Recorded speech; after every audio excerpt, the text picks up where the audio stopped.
Deixa eu ver se foi. Perfeito, pessoal. Bom dia a todos. É um prazer estar com vocês aqui novamente.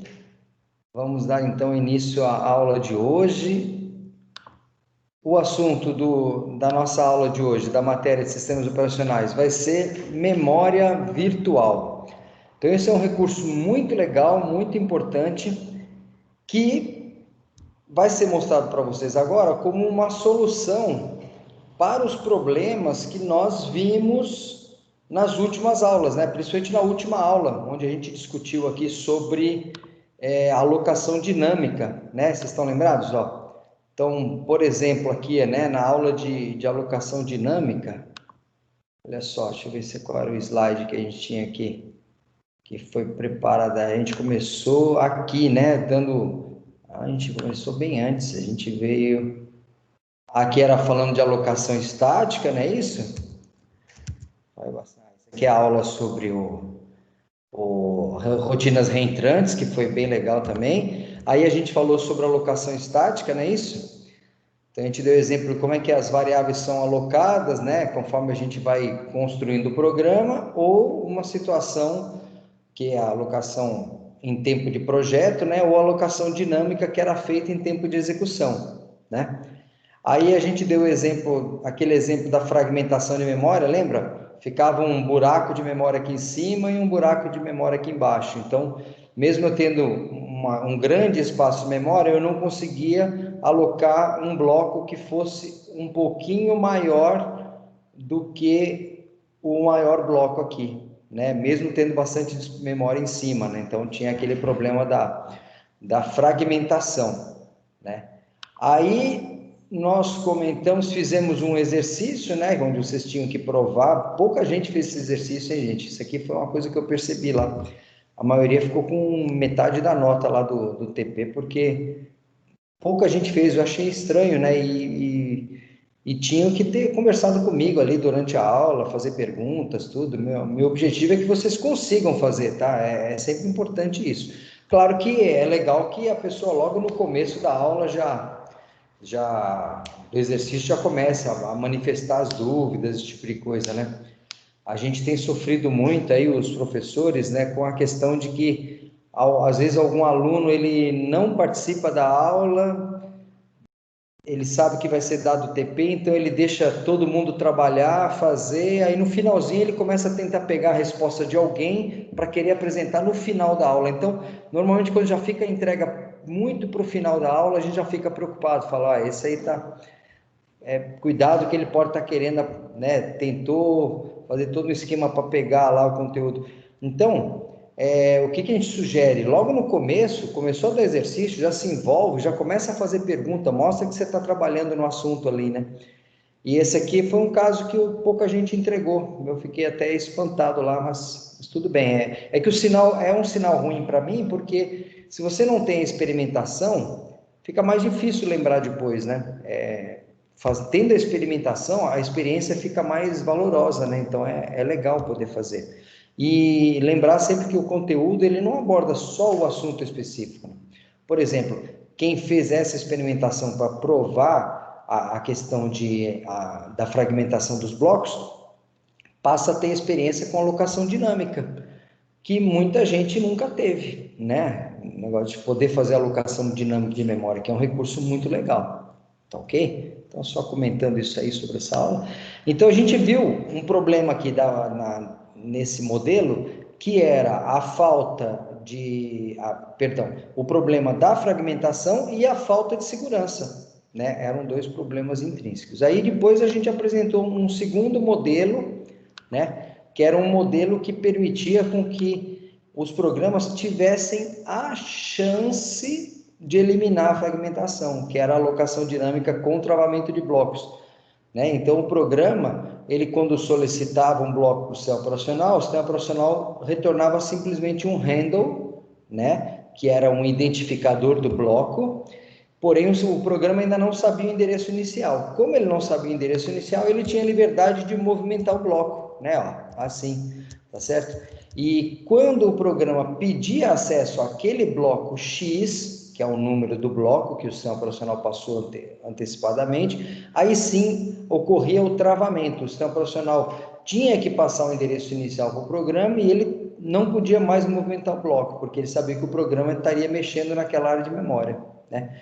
Então, realmente, isso aqui ajudou demais, fez com que o sistema começasse a suportar a execução de vários aplicativos, porque eles estariam colaborando aí com a alocação, com o gerenciamento da memória, porém não garantia, né? A gente podia ter ainda um programa que ele simplesmente travava o bloco e não destravava mais, então o problema da fragmentação continuava, tá? Então, isso é só lembrando esses pontos importantes, porque isso tem tudo a ver com o que a gente vai falar agora, né? Que a gente vai falar de um conceito que existe nos sistemas operacionais modernos, que é o conceito da memória virtual, tá? Então, vocês vão ver, o bacana que tem nesse novo modelo é que, primeiro, ele resolve o problema da fragmentação, definitivamente.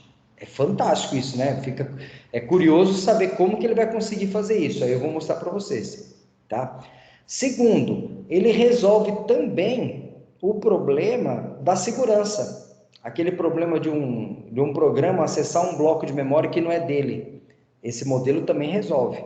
E além dele resolver os dois potenciais problemas, ele ainda oferece memória acima da quantidade disponível no sistema. Olha que coisa sensacional, né? Então, é interessante. Como é que ele consegue fazer isso? Aí eu vou mostrar para vocês também. Beleza? A ideia hoje é a gente entender bem isso, né? Na primeira parte aqui da aula eu explico todos esses conceitos e aí vocês vão responder duas categorias de exercício. Um é um simples questionário, vocês vão colocar as respostas ali, e um é um exercício realmente de manipulação de uma tabela chamada tabela de descritores, que a gente também já vai ver na sequência. Beleza? Alguém quer fazer alguma pergunta específica, assim, sobre o conteúdo da última aula, alguma coisa?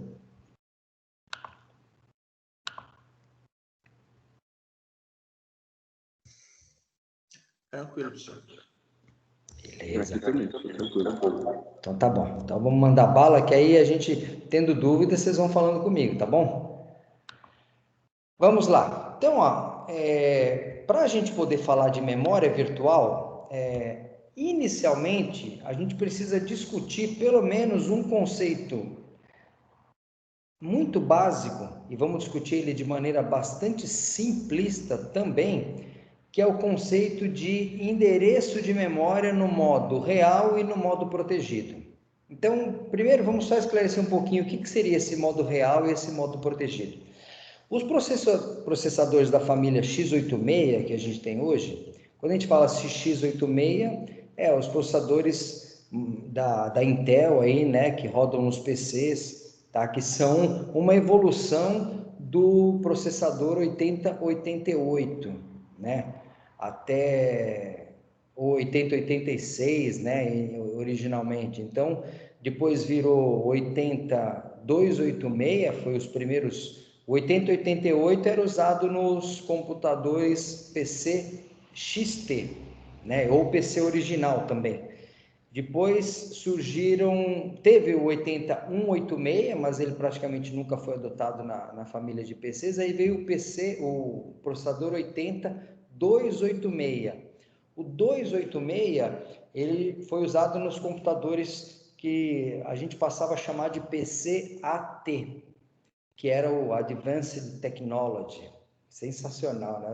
A gente falar de Advanced Technology hoje em dia, que esse negócio lá, mas muito bom.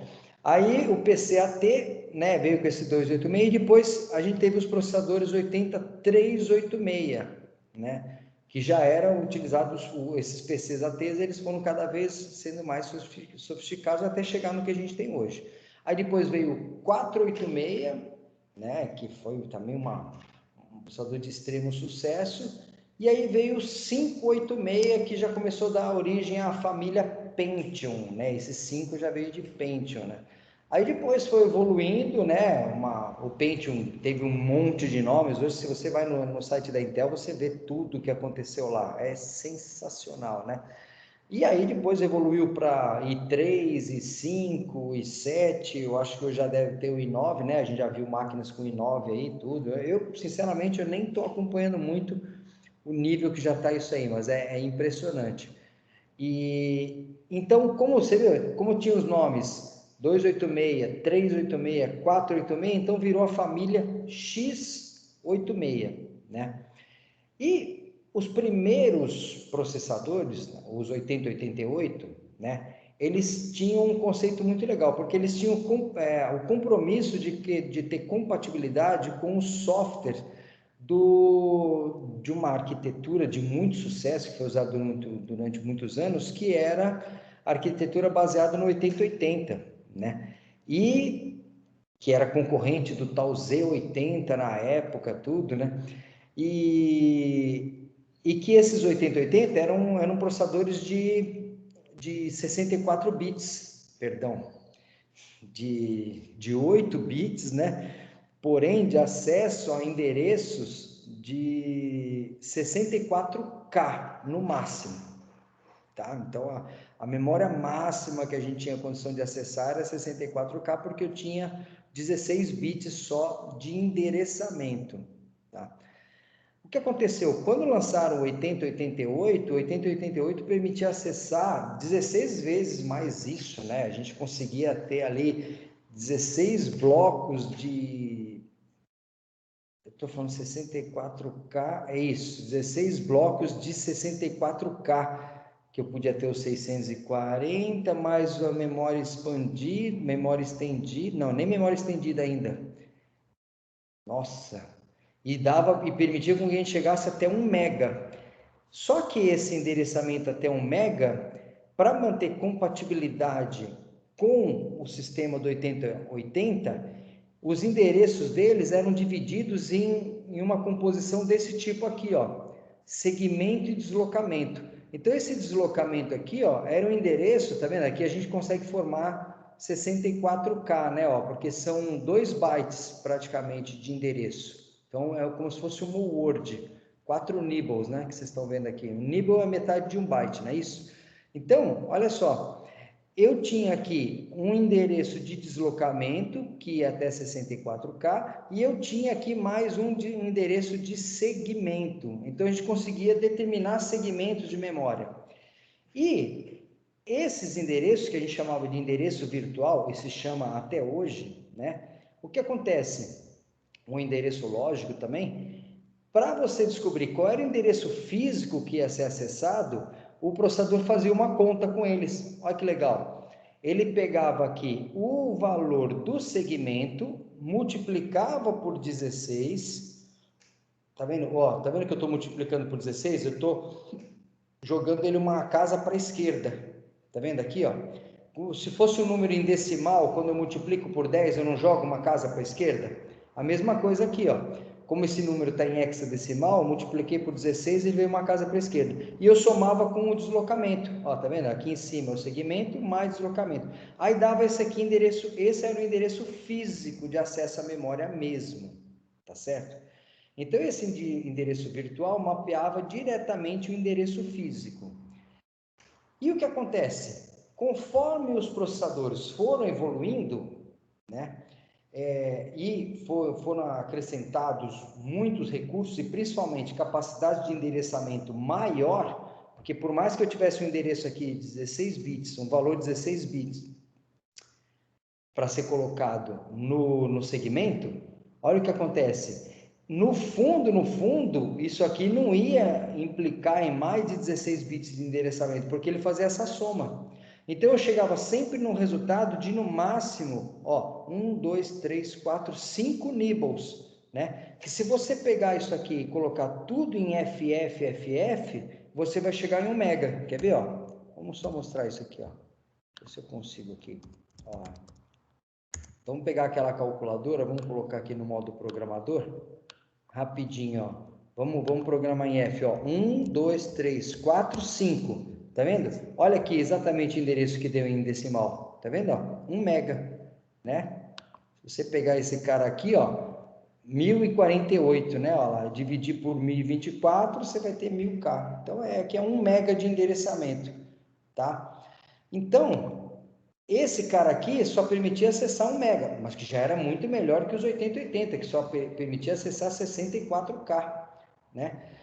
O que acontece? Conforme foram evoluindo os processadores e eu tendo acesso a mais conteúdos de memória, né, regiões de memória, para a gente poder ter compatibilidade com os sistemas antigos, foi criado o tal do modo protegido, né? Esse aqui era o modo real, que era o modo que ele já natural dele, vamos dizer assim. O processador trabalhava dessa forma. Nos processadores novos, eles possuem um recurso de maior endereçamento de memória, porém ele pode rodar no modo real, ou seja, rodar no modo exatamente compatível com aqueles processadores, os primeiros processadores da linha dos PCs, que era o 8088.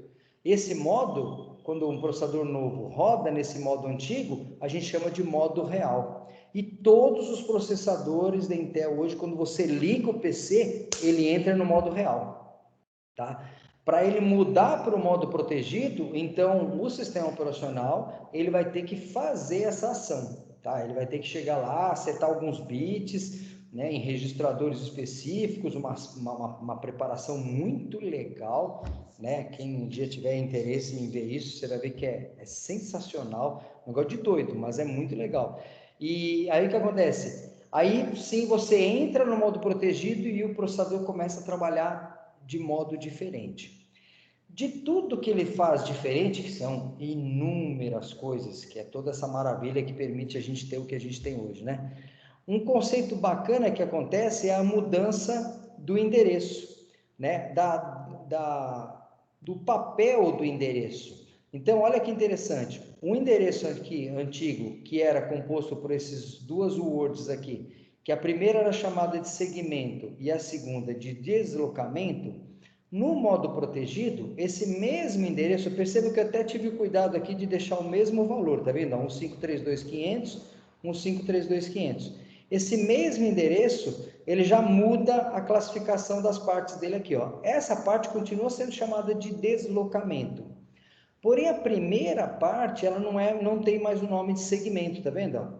Ela se chama seletor, tá? Então, o processador, quando vai interpretar um endereço como esse, ele não faz mais essa soma aqui, ó, e chega nesse endereço físico.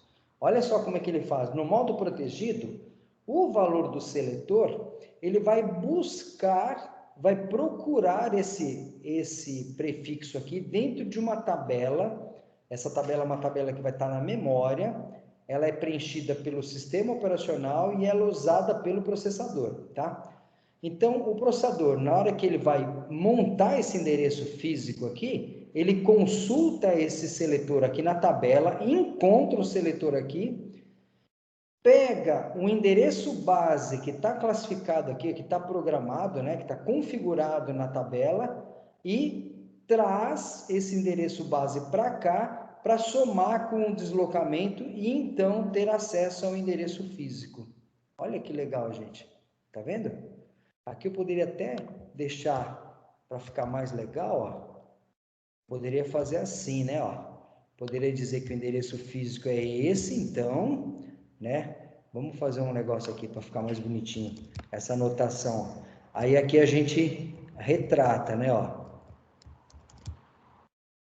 Acho que assim acho que vai ficar mais legal de entender, né? Ó, se alguém tiver dúvida depois, né? Então essa parte aqui é o primeiro o segmento e essa aqui depois vai ser o deslocamento, né? Deixa eu jogar esses dois caras um pouquinho aqui para a esquerda, para não atrapalhar, né? Olha lá que legal, né? Então, o segmento e o deslocamento. Aí, vamos colocar aqui uma operação de soma. Deixa eu aumentar esse aqui, estava com 18, 48. Então, ele soma os dois, olha lá, tá vendo? E aqui também ele vai somar os dois, né? Vamos colocar. Lá. E aqui é a mesma coisa, só que aqui agora, aqui tem uma diferença, né? Ó, vamos colocar aqui. Aqui não é mais seletor, né? Então, ó, aqui continua sendo deslocamento.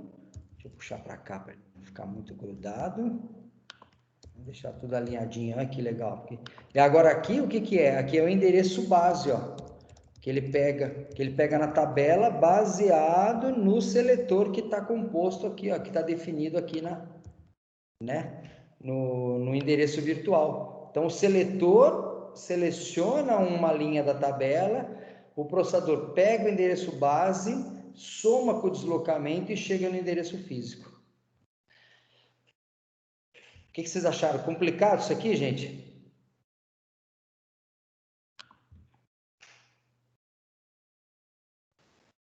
Tranquilo. Beleza. O que é que tem de sensacional aí, gente? Olha, assim no primeiro momento a gente só está vendo um mecanismo, né? Ah, um mecanismo, pô, legal. Mas o que tem de sensacional aí? Só o fato, né, do processador agora, né, poder definir um endereço físico a partir de um endereço virtual que aponta para uma tabela que é montada pelo sistema operacional, só o fato de fazer isso, a gente já teve de cara a solução para o problema da fragmentação. É isso que eu vou querer demonstrar para vocês agora. Então, aqui eu tentei mostrar qual a diferença que existe, né, na forma de endereçar, e agora a gente vai ver o efeito disso como resultado prático. Qual é o resultado prático disso? De cara, vocês vão ver que a fragmentação ela é completamente resolvida. Alguém já vai conseguir sacar por quê, né? Mas eu já deixei até montadinho aqui, ó, o próximo slidezinho. Aquele rascunho, né, anotação de aula, que a gente mexe bastante, eu já deixei ele preparadinho aqui para a gente poder brincar. Olha só, eu vou até fazer o seguinte, eu vou deixar esse aqui como sendo original e vou duplicar para o cara que a gente vai fazer os nossos rascunhos. Então, olha que legal, eu já tentei deixar demonstrado aqui logo de cara um determinado contexto, né? Uma situação inicial. Essa situação inicial está mostrando aqui uma tabela de descritores, né? Que mostra que eu tenho 2 blocos de memória alocados. Então a gente consegue ver esses 2 blocos aqui, tá vendo? Eu tenho um aqui que é apontada pelo descritor 1532. O endereço base dela é 2000, então tá aqui, ó, o endereço base dela aqui, tá vendo? O início da memória desse bloco. Esse cara aponta para um bloco, né? Então ele tá aqui. E aqui está dizendo, ó, esse limite está dizendo que ele tem um tamanho de 1000 bytes. Então, esse cara aqui, ó, esse bloco representa isso, tá certo?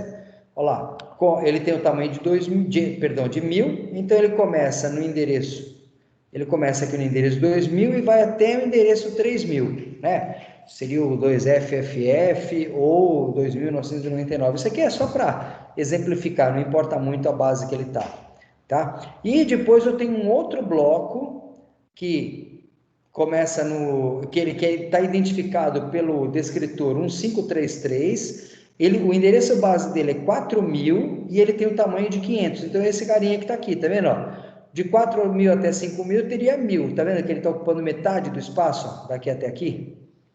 Então, deu para entender o que essa tabela está representando em relação à memória que eu teria aqui disponível, gente? No primeiro momento. Sim. Beleza. Então, vamos lá. Nessa situação, eu precisaria agora que vocês me ajudassem me passando a seguinte informação. Qual é o total de memória disponível que a gente tem nesse contexto que eu estou mostrando para vocês?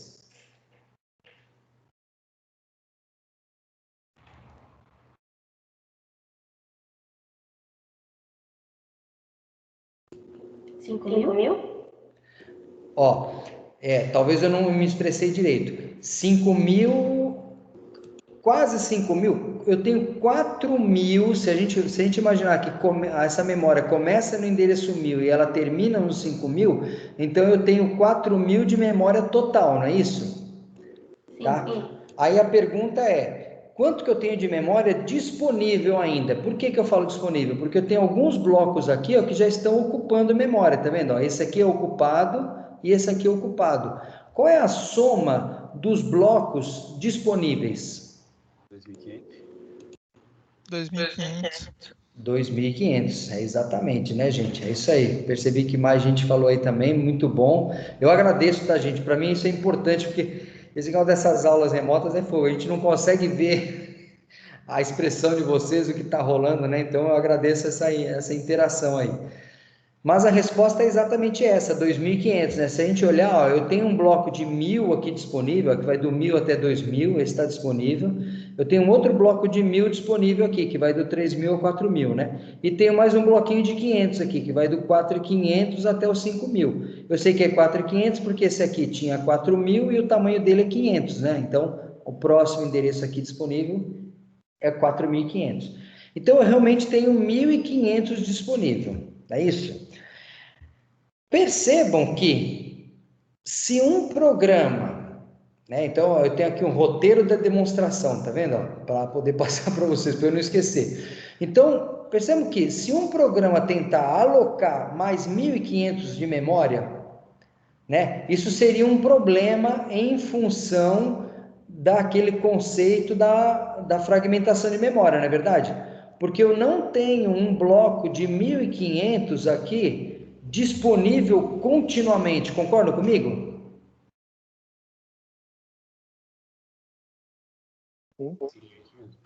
Não tenho, né? Agora eu pergunto para vocês, será que nesse caso o sistema operacional poderia alocar esse bloco de 1.500? A resposta é realmente que sim, ele pode, tá? Por quê? Porque a gente tem que lembrar, vamos voltar aqui nesse slide, ó, que quando o programa recebeu um endereço inicial do sistema operacional, ele recebeu um endereço virtual, ó, com esse formato de seletor de deslocamento. Então, o endereço físico realmente vai sempre depender do valor que está no endereço base da tabela, não é isso? Ou seja, se eu modificar um endereço de algum bloco lá na memória e vir aqui e atualizar o endereço base, o programa com o mesmo endereço virtual vai poder acessar diferentes endereços de memória física. Concorda comigo? Né? Você vê? O programa continua com esse mesmo cara, só que quando ele for acessar esse endereço e o processador for fazer a conta, se o endereço base aqui for outro, o programa vai acessar o mesmo conteúdo, né? Que agora está numa posição de memória física diferente, a partir do mesmo endereço virtual. Então isso, gente, vamos fazer a demonstração aqui. Vamos supor então que um outro programa solicite mais 1.500. O sistema operacional agora ele tem liberdade para fazer o swapping, né? Vamos pegar aquele desenho aqui, eu já tinha aqui um do swapping, ó. Né? Ele agora tem liberdade para fazer esse, que ele marcou aqui. Ele tem liberdade para fazer o swapping com os blocos aqui, ó, né? Por quê? Porque mesmo ele mudando os blocos de posição na memória, os programas vão continuar acessando o conteúdo original, porque o endereço físico vai ser composto com o endereço base que está aqui. Vamos demonstrar, ó. Se eu estou precisando de 1.500 livre, eu não tenho 1.500 livre aqui, ó. Só que o sistema profissional, ele poderia, por exemplo, pegar esse bloco que está aqui, ó, e deslocar aqui para baixo. Olha só, se ele deslocar aqui para baixo, né? O que acontece? Eu liberei 1.500 aqui em cima, vocês concordam comigo?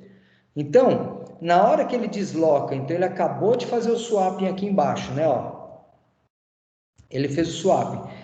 Para que esse swapping não cause problema para um programa, o que o sistema operacional tem que fazer? Ele tem que vir aqui na tabela e atualizar, né, o endereço base. Então, esse valor que estava aqui de 4.000, né, ó, a gente poderia até... Será que eu consigo fazer uma representação aqui de que mudou?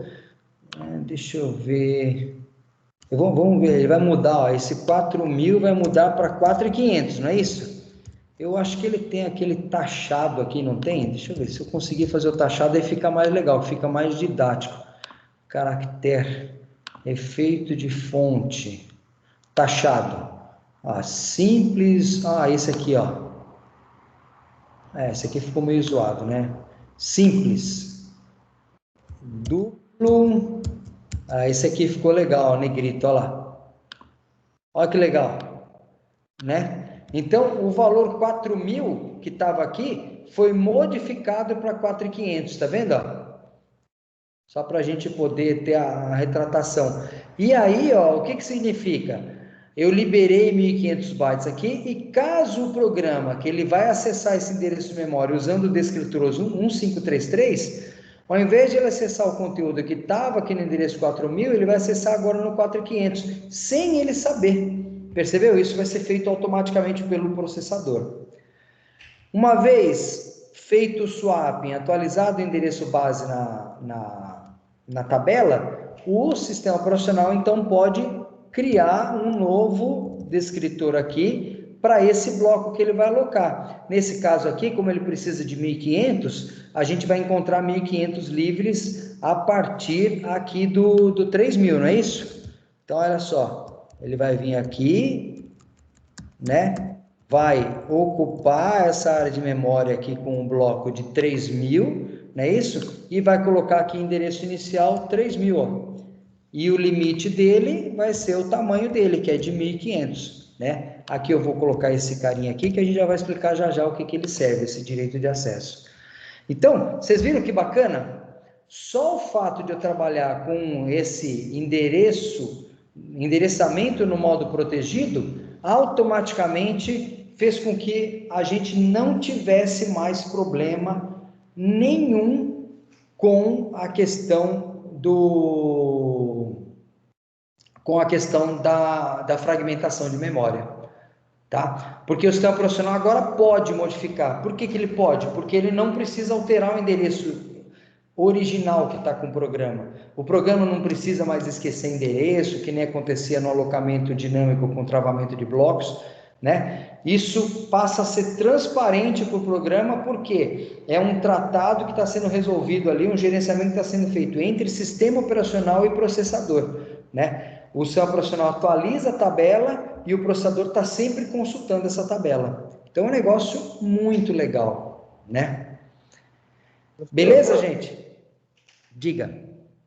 Uma dúvida. Tudo que passa dos memórias de programa chega contínuo? Ou às vezes pode ser. Desculpa, falhou um pouquinho, eu não consegui entender. Você consegue repetir? Ele tem que ser contínuo? Eu ainda perdi o comecinho. Você pode repetir de novo, por favor?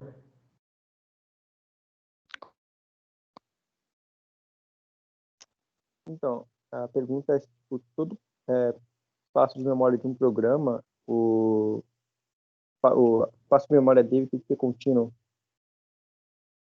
Se todo bloco que um programa pede para o sistema operacional, ele tem que ser contínuo, é isso? Isso, tipo, ele não pode ser meio que repartido.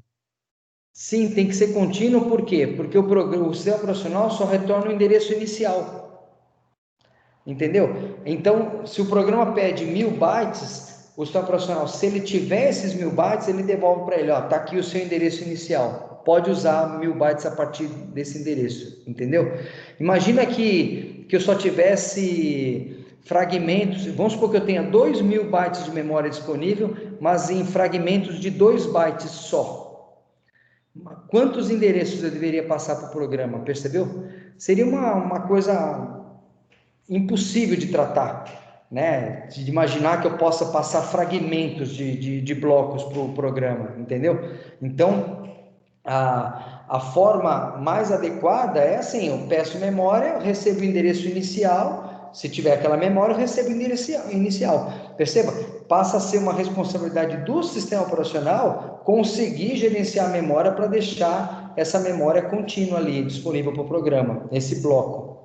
Tá? Porque Imagina eu ficar gerenciando esses fragmentos. Eu vou guardar uma string, só consigo gravar 2 caracteres, né? Eu vou escrever branquinho lá. Aí, putz, eu tenho 400 blocos de 2 bytes, ou um bloco de 3 bytes, ou um bloco de 5. Só os controles para poder trabalhar com essa área de memória seria muito mais prejudicial do que qualquer outra coisa. Seria um sistema totalmente ineficiente, entendeu?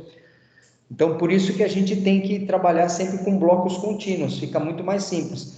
E isso era um problema antes, mas com o conceito de memória virtual, ele passa a nem ser mais um problema, percebeu? Fora as vantagens que a gente não vê em cima disso aí. Ô, professor. Claro, obrigado. Valeu. Diga. O swap, ele faz só quando tem a necessidade de fazer ou ele sempre faz automaticamente? Olha, a ideia é que ele faça só quando tem a necessidade de fazer. Agora, existem algoritmos muito sofisticados nos sistemas operacionais para fazer esse swap, tá? Esses algoritmos, inclusive, eles vão levar em conta uma série de outras informações, como, por exemplo, tipo de uso que está sendo feito daquela memória, né?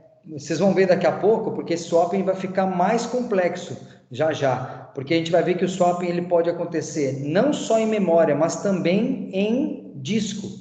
Mas se a gente fosse tratar inicialmente só em memória, né? Vocês viram aqui, ó, eu vou só tentar voltar um contexto, aqui, ó, vou voltar aqui, ó, nesse momento, nessa situação original que estava aqui, né? Na hora que o cara precisou 1500, eu tinha que resolver a fragmentação, né, e fazer o swapping, concorda?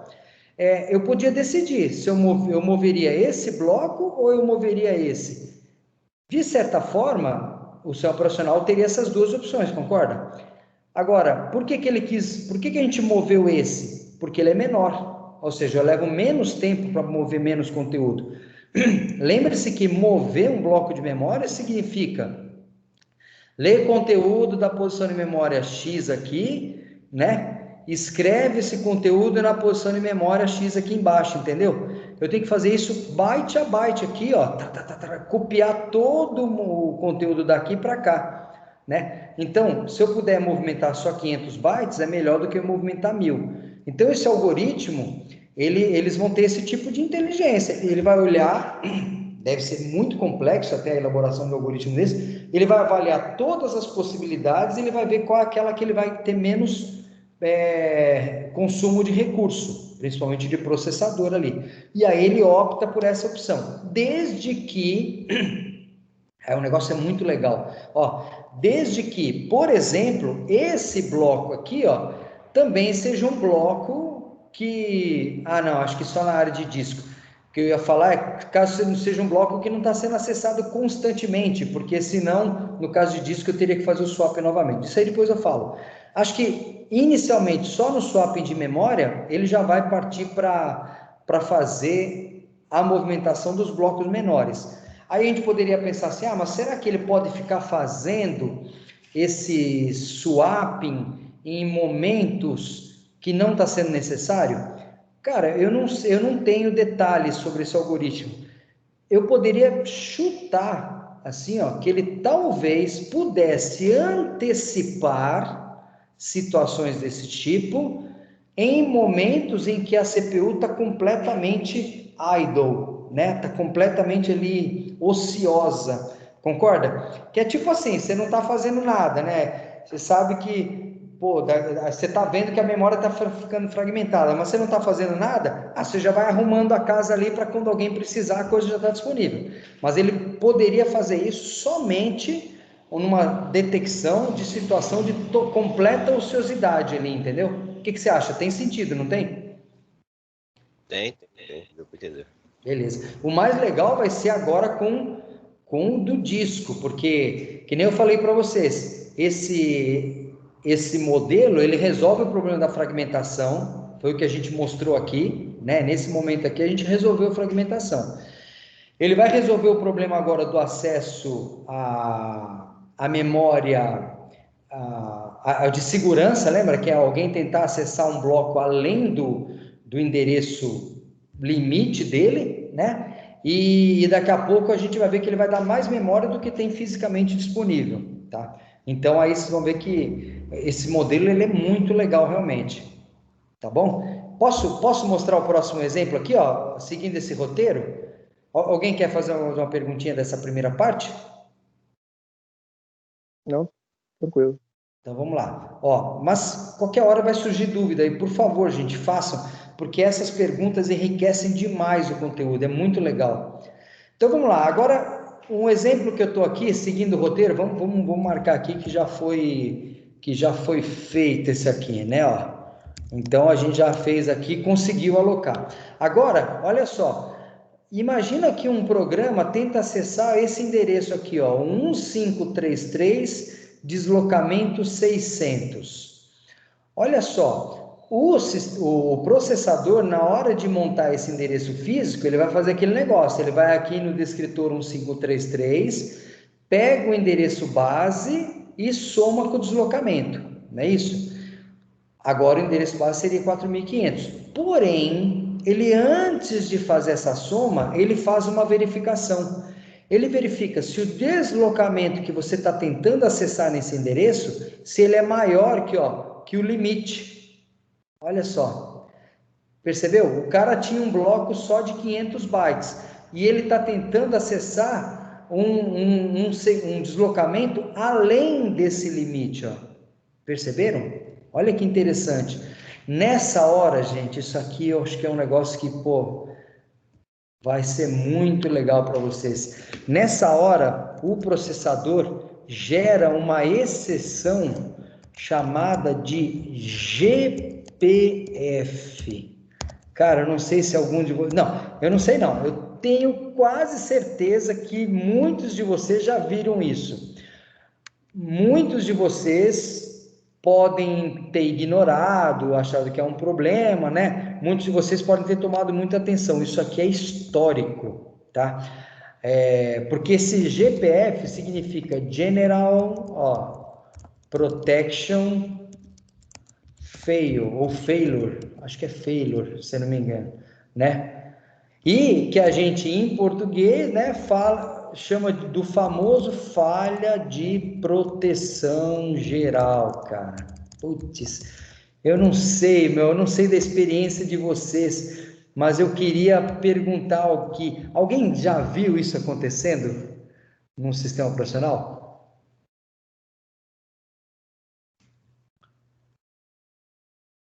Alguém já... Mas pelo menos não. Desculpa. Eu, pelo menos, não. Não, mas você já escutou falar disso aqui, ó? Da famosa tela azul? Ah, sim. Já ouviram falar, não? Já. Tela Já azul é teve. famosa. E o que é a famosa tela azul?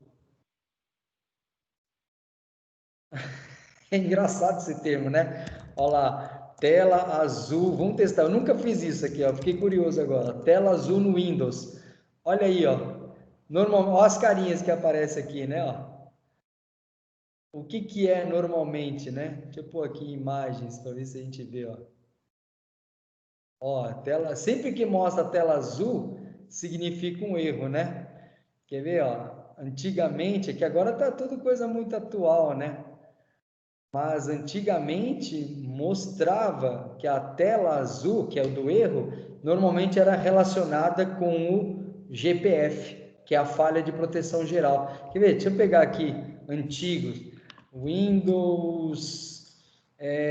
Se for Windows 3.1 vai aparecer um monte. Eu acho. Deixa eu ver se tem aqui. Aparecia lá, ocorreu uma falha de proteção geral, né? Era direto acontecendo isso aí, né? Que é a tal da GPF, e que muita gente criticava pra caramba o sistema operacional, que até tinha sentido, né? Mas isso é um problema que está relacionado com uma proteção que ele estava tentando fazer ali. Claro que o sistema na época era... tela azul, entenda tudo. Inclusive tem um momento histórico, né? Quando o Bill Gates vai fazer a apresentação de um dos Windows, eu já nem me lembro se era o 95, e na hora que ele está fazendo publicamente essa apresentação, dá a tela azul. Depois procurem. é impressionante a cara do Bill Gates na hora que acontece o problema, né? E ela tinha a ver com exatamente esse problema que a gente está mostrando aí, né? Esse é uma das situações que podem dar até a falha de proteção geral, tá? Então, o que é bacana? É entender que conforme vai aumentando os recursos da máquina e do processador também, o sistema operacional passa a ter mais condições de tratar situações em que os programas causavam problemas. Aqui é um exemplo, o programa que está tentando fazer uma besteira, né? Está tentando acessar um endereço, né? Um deslocamento além do limite que ele tinha direito. Pô, isso aqui é problemático, a gente viu na aula passada, ele vai tentar acessar um endereço que não é dele, ele pode danificar um dado que não é do código dele, né? Ele pode estar mexendo lá, que nem eu brinquei com vocês, num valor que corresponde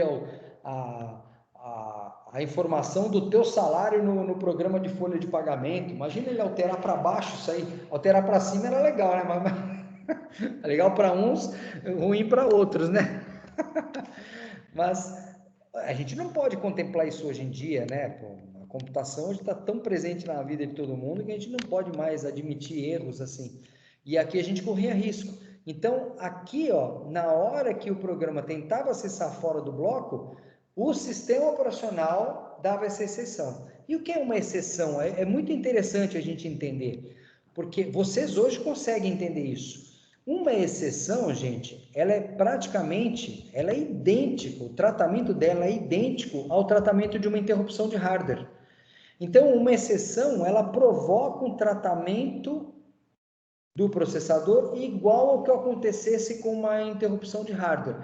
Quando o próprio processador gera uma exceção, por exemplo, de GPF, ele está mapeando um dos endereços da tabela de vetores de interrupção para servir como base para o processador pegar um endereço base de uma rotina de tratamento. Então, quando o processador tentava tratar esse endereço, o processador avisava o sistema operacional, gerando uma exceção. Ou seja, o sistema operacional ia receber a indicação de exceção, e essa exceção de GPF tem um número, por exemplo, número 25. Estou dando exemplo, eu nem me lembro qual é o número direito. Ele vai lá na posição da tabela, né, correspondente, o próprio processador vai fazer isso, correspondente a 25 mais 8, pega o endereço que está lá, que é o endereço da rotina do sistema operacional que trata esse erro aí, né? E aí coloca esse valor no IP. E aí o que acontece? O sistema operacional é avisado, ó, alguém está tentando acessar fora do endereço limite. Aí, na época, o sistema operacional simplesmente punha lá erro, falha de proteção geral, dava tela azul, às vezes travava tudo. Hoje, o sistema operacional, ele dá o mesmo erro, indica, mas fecha somente aquela aplicação de modo seguro. Então, é um negócio sensacional, entendeu? Uma proteção muito grande que a gente passa a ter no ambiente. O ambiente continua sendo bastante sólido, tá?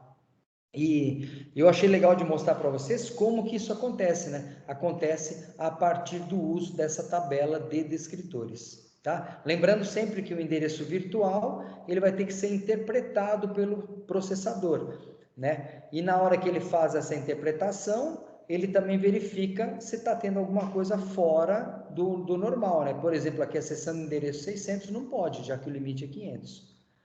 O que vocês acham, gente? Entenderam essa questão da proteção? Como é que foi conseguido?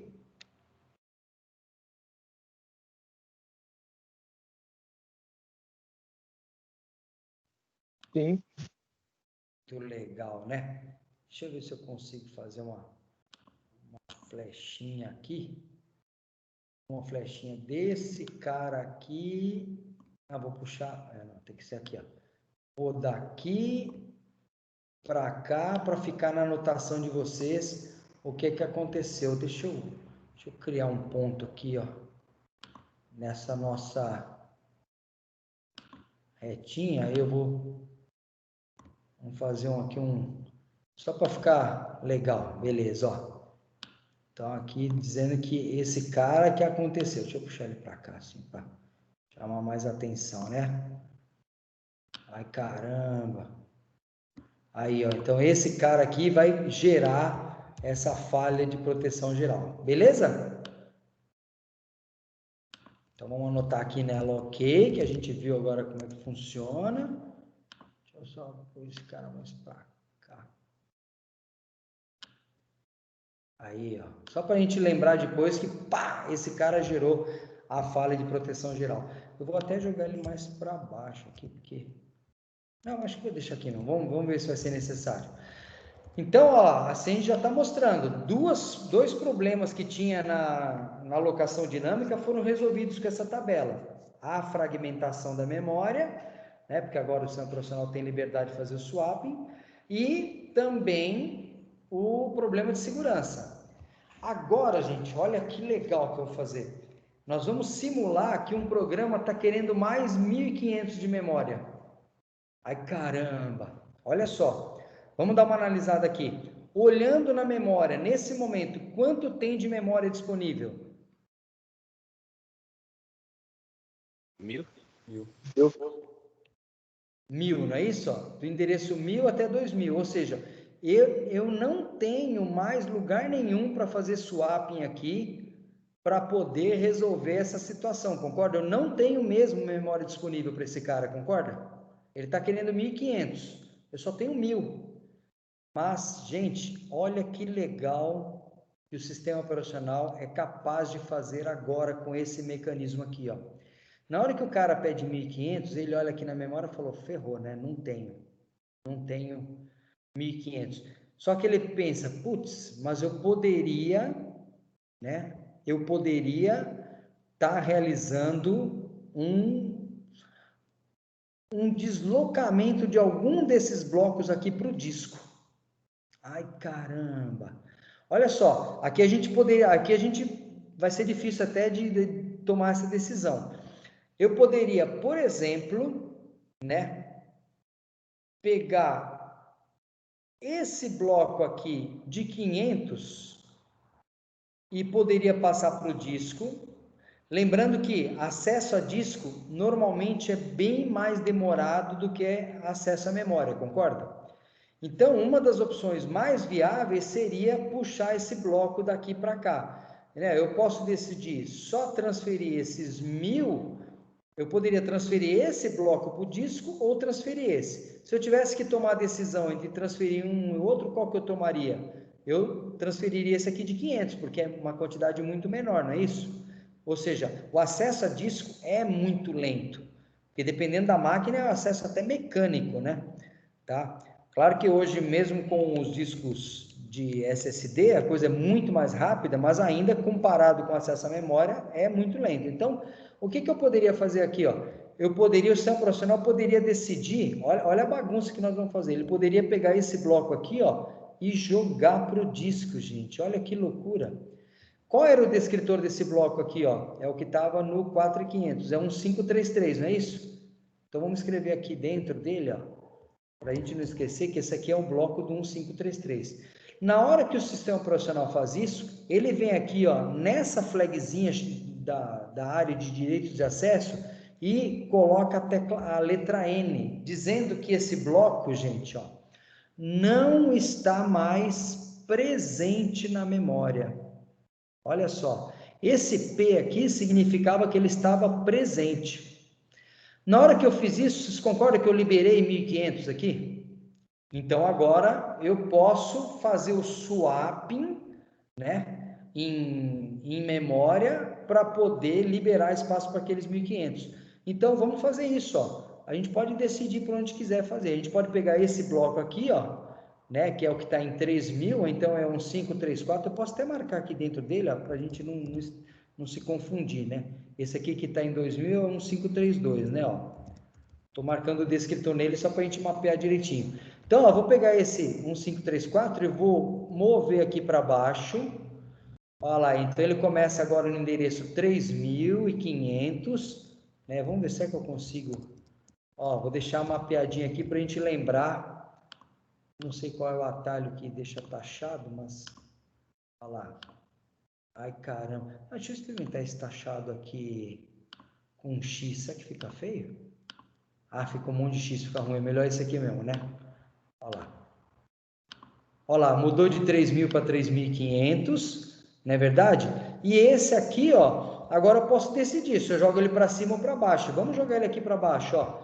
Tá vendo? Essa decisão que eu estou tomando aqui, arbitrariamente, né? Assim, o sistema profissional toma baseado no algoritmo. Então, 1532, que estava no endereço 2000, ele agora foi para 2500. Olha lá, e esse 2000 aqui foi alterado, né? Ó. Depois eu tento descobrir como é que eu faço esse achado aqui, deve ser até simples. Olha lá, e agora eu liberei 1500. O que que acontece nesse momento? Isso continua presente. O sistema profissional vem aqui e aloca um bloco no descritor 1535, endereço inicial 2000, né, com o tamanho 1500. Ai, caramba! E esse bloco agora está presente. Então, vamos pegar esse aqui, ó, vou copiar aqui para cima, só para a gente poder ocupar. Esse aqui vai ser o 1535, não é isso? Professor, o endereço básico seria aqui? Desculpa, não entendi? O endereço básico, 1536.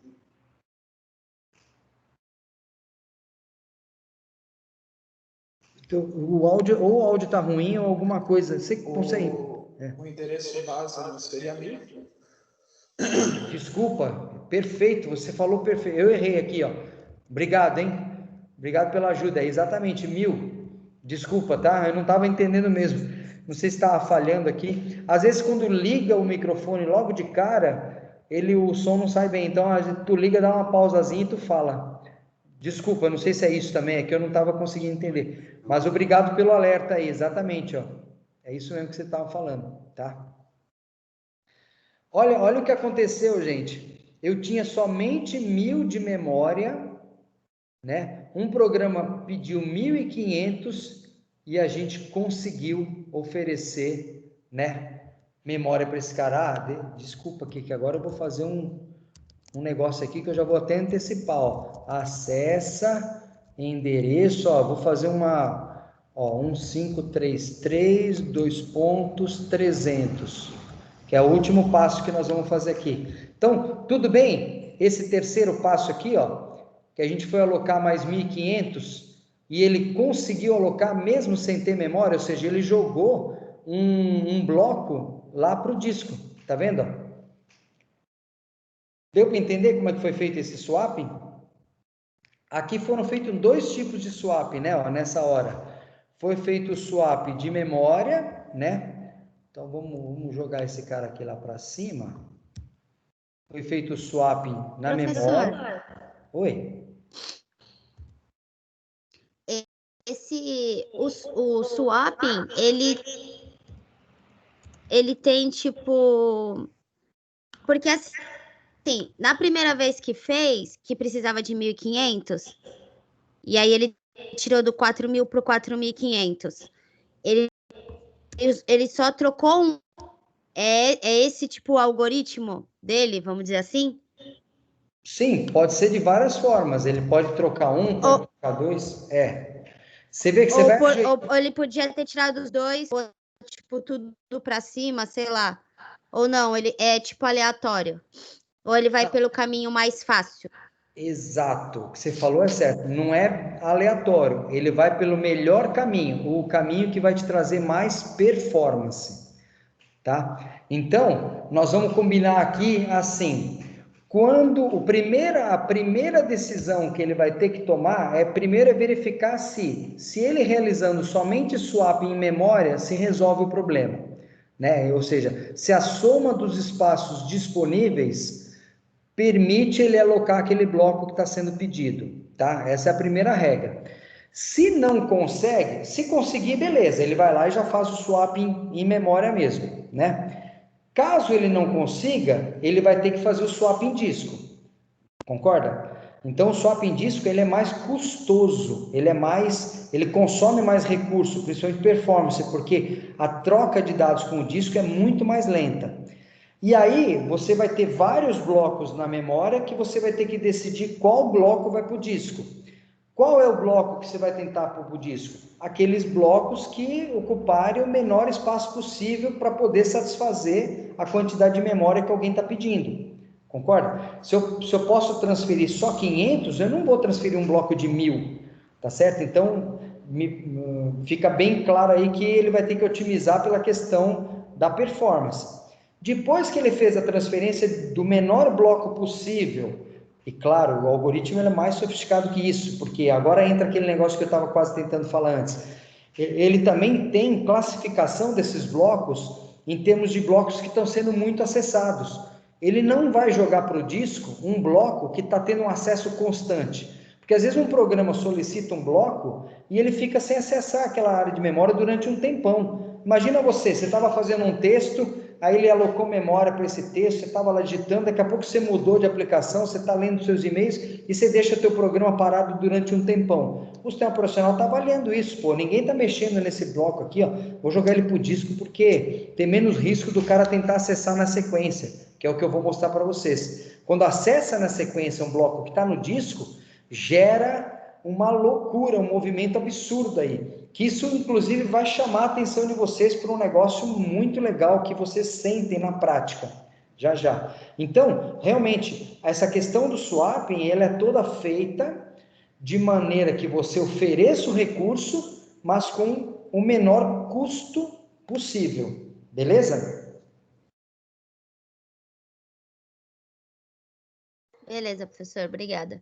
Deu para entender mais ou menos? A gente vai fazer mais exemplos, vai ser bem legal, né? Então aqui, ó, eu só desenhei enquanto ela estava comentando, né? Eu comentei que agora a gente tem o swap em memória e também tem o swap em disco, né? Que muitos de vocês já viram isso no sistema operacional, né? Que vai deslocando partes da memória para o disco e tem uma área até especial. Alguém sabe qual é o nome dessa área que a gente reserva no disco para poder armazenar essas informações? Ó? Vocês lembram? Page file. Como é que é o nome? É a page file. File. Eu conheço, sabe como? Como arquivo de troca. Não sei se vocês já viram isso. Tá? É um arquivo, ó, isso aqui, ó. Não sei se esse page file, não sei se é um termo que já usou, não, né? Mas deixa eu colocar aqui, ó. É o arquivo de troca do sistema operacional. Então, é uma área de memória que você, uma área de disco que você reserva exatamente. Deixa eu aproveitar essa setinha que já está aqui, ó. Estou sendo um pouquinho preguiçoso aqui, mas é que facilita, né? Olha lá. É uma área do disco, um tamanho que você reserva exatamente para poder, né, ir alocando esses blocos de memória no disco. Então, você tem que reservar uma área do disco. E a gente tem esse termo, eu nunca vi esse page file, me dá a impressão que tem a ver com paginação. Pode ser que seja diferente, não sei te falar agora, tá? Mas tá ótimo, o que importa é saber que existe esse negócio aí, tá? Eita, Professor, oi? quando o programa, esse espaço de memória do programa faz o swap para o disco, o que acontece com o endereço base? Ele, ó, vamos pegar aqui um exemplo, ó. Aqui eu tenho um endereço base, esse 533 aqui, né, ó. Tem um endereço base aqui gravado, não tem? Não é isso que você está perguntando? Esse 1533, ele veio para o disco, ele ainda continua com o endereço base aqui, não é isso? Sim. Então, esse endereço base, ele é descartado. Ele não importa mais para a gente, tá? Quando que eu sei que esse endereço base é inválido? Quando o direito de acesso é N, ou seja, não presente, entendeu? Qualquer cara que tiver aqui o direito de acesso como N, você pode ignorar o endereço base porque ele não tem mais serventia para você. Vamos, você vai entender melhor quando eu terminar esse último exemplo que está aqui, ó. Vamos fazer? Podemos? Quer fazer alguma pergunta? Tranquilo. Vamos fazer esse aqui então, ó. Olha lá. Então, ó, a gente viu um cenário que está acontecendo agora que foi exatamente isso. Alguém alocou 1.500, ele conseguiu desfazer a fragmentação, liberou. Alguém tentou acessar lá, né, esse endereço aqui deu uma falha de proteção geral, então a gente já mostrou um outro recurso. Alguém alocou mais 1.500 quando só tinha 1.000, ele conseguiu, fazendo o swapping agora em disco, né, jogando o arquivo lá para o arquivo de troca, o bloco lá para o arquivo de troca do sistema operacional. Isso aqui é demorado de fazer, né? E agora, para provocar uma situação aí de loucura, né, eu considero que um programa tenta acessar esse endereço aqui, ó, 1533300. Olha só. Como eu estou no modo protegido, o que vai acontecer? O processador, na hora que ele reconhece esse endereço aqui, o que ele vai fazer? Ele vai chegar lá na tabela de descritores e vai tentar pegar o endereço base, não é isso? Para poder somar com o 300. Ele até verifica, 300 está dentro do limite? Ah, tá, beleza, então vou poder acessar. Só que na hora que ele vai tentar pegar esse bloco, ele vê, opa, ih, caramba, o bloco não está na memória. Ferrou, né, gente? Não está na memória. Sabe o que é que o processador faz? Agora eu vou mostrar para vocês aqui. Agora sim, eu vou arrastar aqui para cá para não ficar bagunçado isso aqui, ó. Gente, o processador gera uma nova... Gera uma nova exceção, cara. Aqui eu posso só copiar esse bloco. Isso aqui, ó. Ele gera uma exceção chamada de não presente. Ai, caramba! Quando ele gera a exceção de não presente, olha só, o que ocasiona? De novo, ocasiona todo aquele tratamento da rotina, de uma rotina de interrupção, de uma interrupção de hardware, né? Essa exceção de não presente, ela também tem um número, e tendo um número faz com que o processador pegue um endereço na tabela de vetores de interrupção, né? Coloca no IP e força a execução de uma rotina do sistema operacional. Que rotina? A rotina que vai tratar esse problema. Porque lembre-se, gente, quando o programa está sendo executado, eu já falei isso várias vezes, o sistema operacional não está sendo executado. Então, quando o programa está acessando esse endereço aqui, ferrou, né? O sistema operacional não está nem vendo. Só que agora, com esse recurso da gente ter uma flag aqui de não presente, o processador mesmo, na hora que ele vai interpretar esse endereço, ele fala, opa, ferrou. Esse bloco, o sistema operacional já jogou para o disco. Não tem mais como acessar ele. Esse programa está tentando acessar um cara que não está na memória. Tá! Gera uma exceção de não presente. Passa a bola para o sistema operacional e fala para ele se virar. Resolve esse problema aí, meu filho, né? E é exatamente isso que acontece. Olha lá, quando cair na rotina de tratamento da exceção, que é exatamente aquele procedimento de tratamento de uma interrupção de hardware, tá? Quando cair nessa rotina do sistema operacional, o sistema operacional falou, ih, caramba, ferrou, né? Estão tentando acessar esse bloco aqui, ó. O que o sistema operacional tem que fazer? É óbvio, ele tem, né, que colocar esse bloco de novo na memória. E para colocar esse bloco na memória, como é que ele vai fazer isso? Olha só, ele vai ter que fazer swapping. Olha que loucura. Então, nesse caso, gente, ele vai ter... Eu não tenho mais espaço aqui na memória, tá vendo? Estou sem espaço nenhum. Putz, eu vou ter que resolver isso. Como que vocês acham que o sistema operacional resolveria? Primeira coisa, eu vou ter que ver qual o menor bloco que eu posso transferir aqui para poder liberar a área para esse cara aqui, ó. Esse bloco é de 500. Eu tenho aqui um bloco de 1.500, um bloco de 1.000 e um bloco de 1.500, né? Vamos não considerar aquele aspecto da frequência que o sistema operacional classifica, tá? Um bloco que está sendo muito acessado, não vamos fazer isso porque fica humanamente impossível da gente tratar essas considerações assim, numa discussão simples, né? Então, vamos considerar só tamanho. Qual desses blocos que eu vou jogar para o disco? Vou jogar esse aqui, concorda?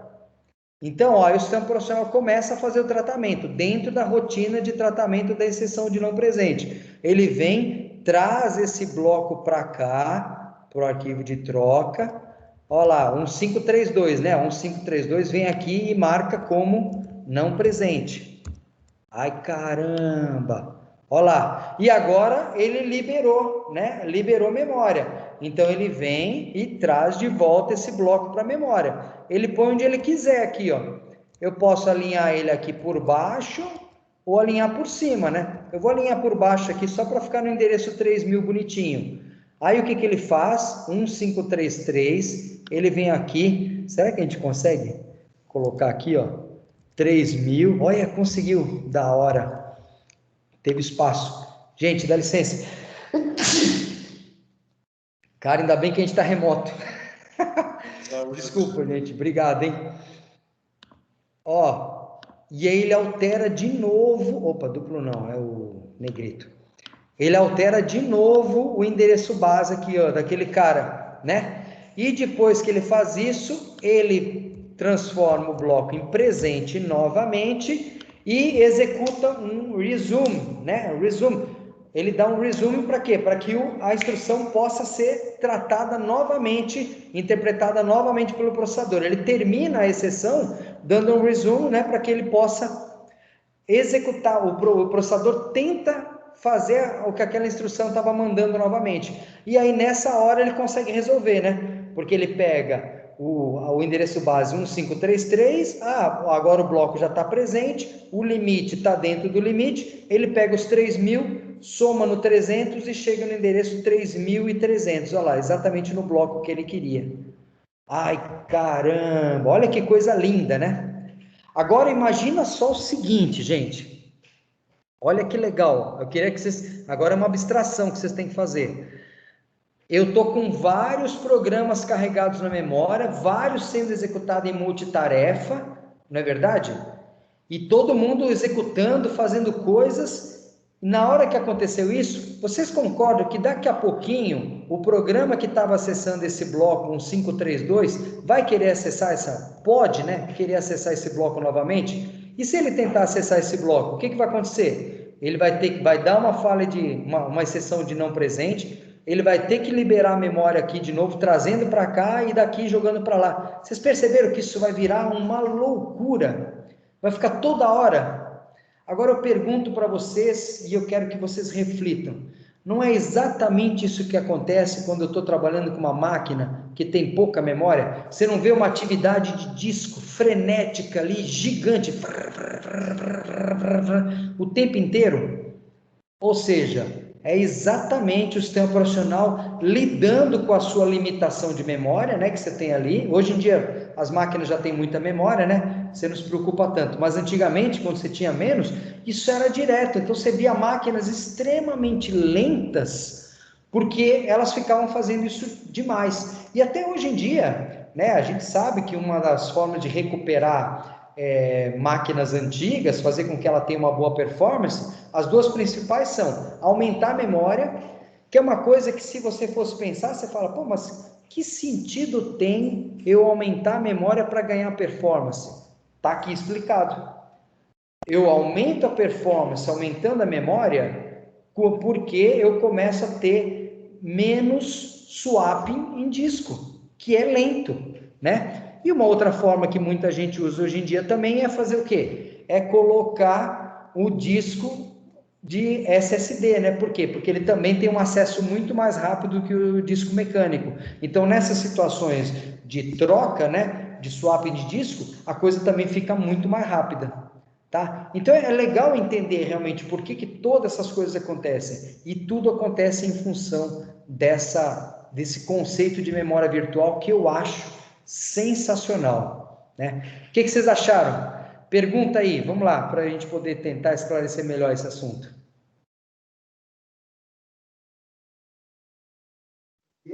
Ficou claro. Legal, né? Posso contar um evento, um episódio que aconteceu na minha vida profissional relacionado a isso que foi impressionante, né? Eu vou até tirar o compartilhamento aqui para vocês verem eu comentando melhor. Não sei como é que fica o destaque ou não, né? Mas é momentaneamente só, tá, gente? Então, olha só, teve uma época, já faz tempo, eu sou meio velhinho, né? Então, mas ali por volta de 1900 90, mais ou menos, anos 90 ali, né? Eu trabalhando lá numa empresa, eu já conhecia esses conceitos, gostava de mexer com isso, tudo, né?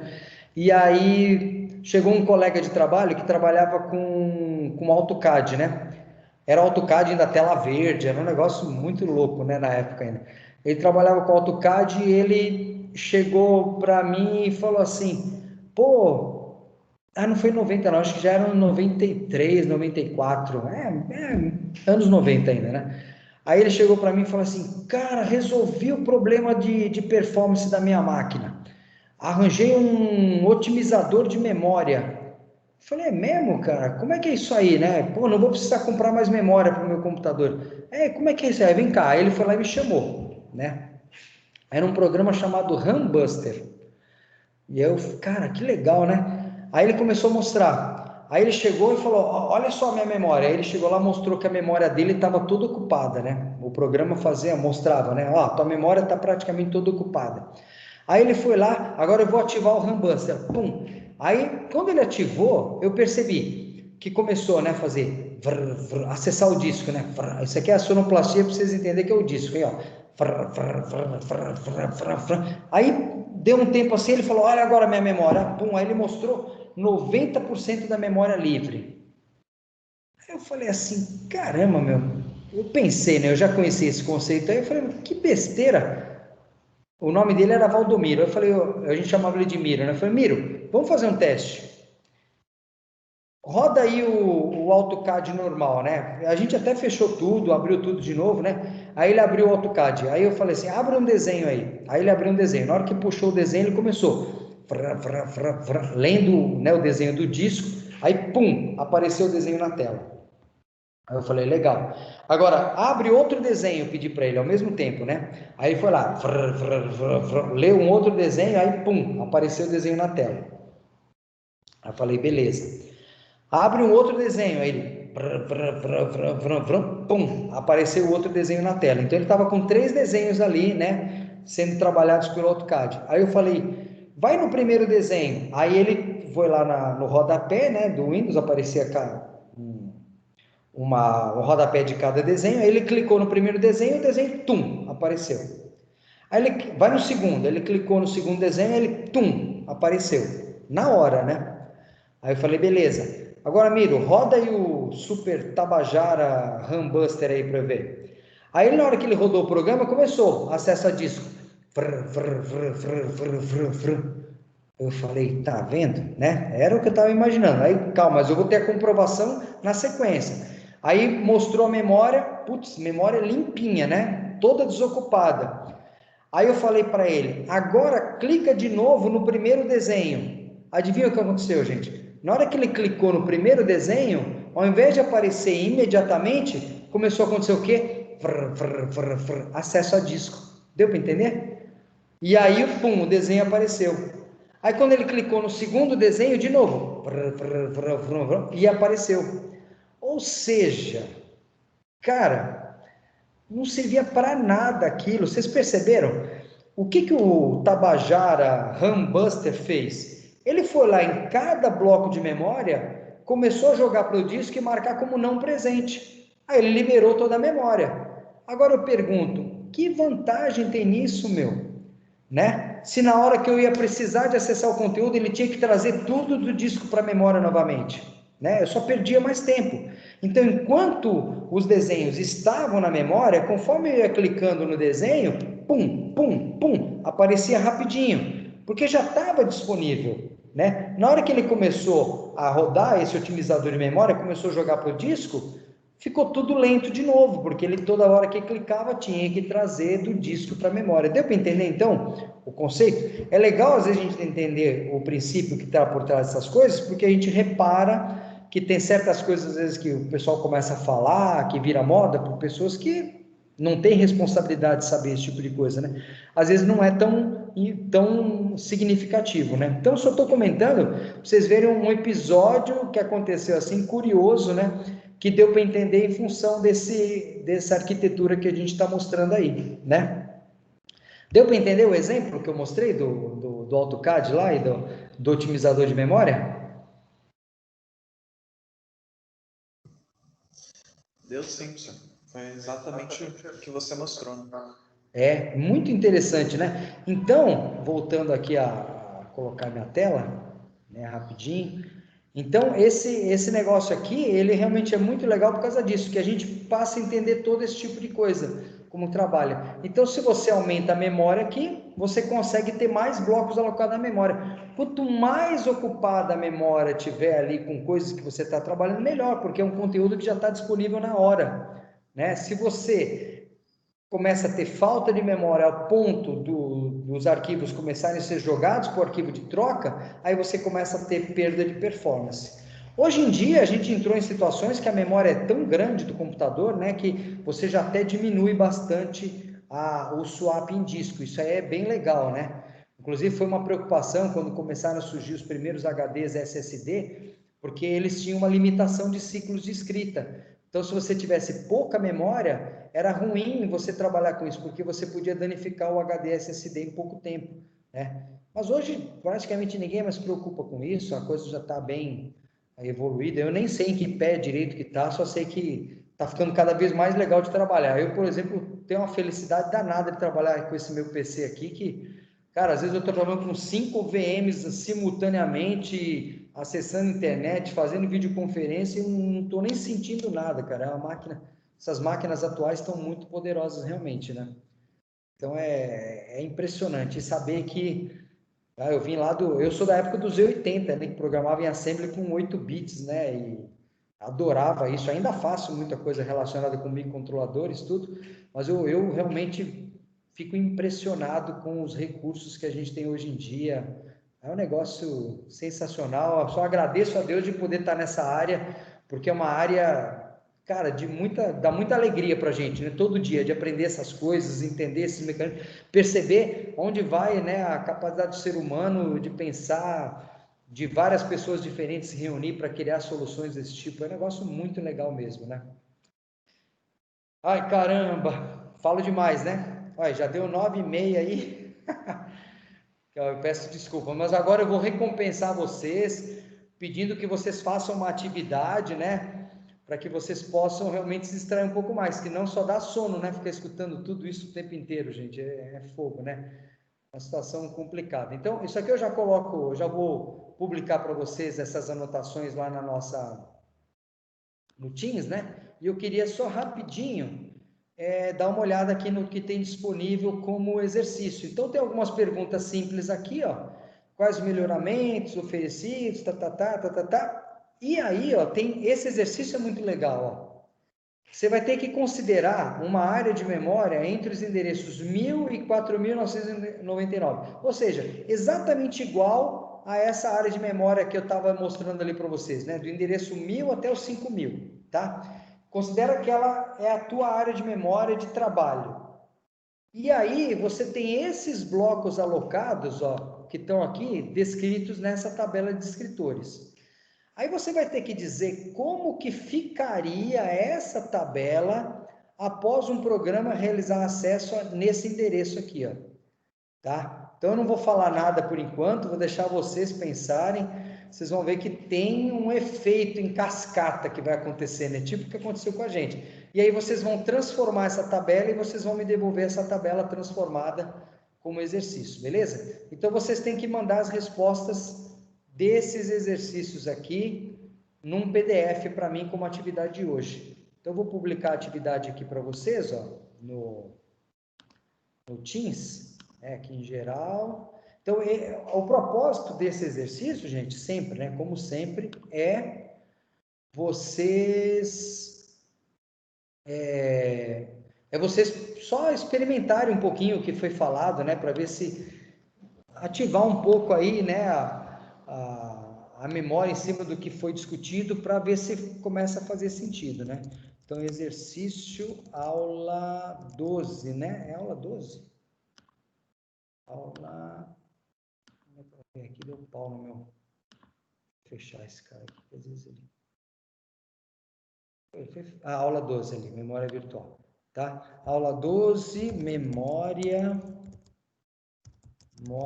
virtual. Então, virtual. Então, o que vocês vão colocar, né? Enviar um PDF com a resolução dos exercícios, né? Esse exercício, agora eu vou deixar... Cara, esse exercício ele podia ser feito individual, hein? Tá, ó, esse vai ser individual. Esse exercício, porque você pode simplesmente responder até numa folha de papel e mandar um print dessa folha, já serve. Deve ser realizado individualmente. Tá ok? Beleza? Aí resolve tudo, né? Colocar nome... Não, nem precisa nome e número na folha, mas põe sim, nome no IRA no PDF. Tá? Aí você vai publicar esse PDF aqui na matéria. Então, vocês têm para entregar isso até hoje, até às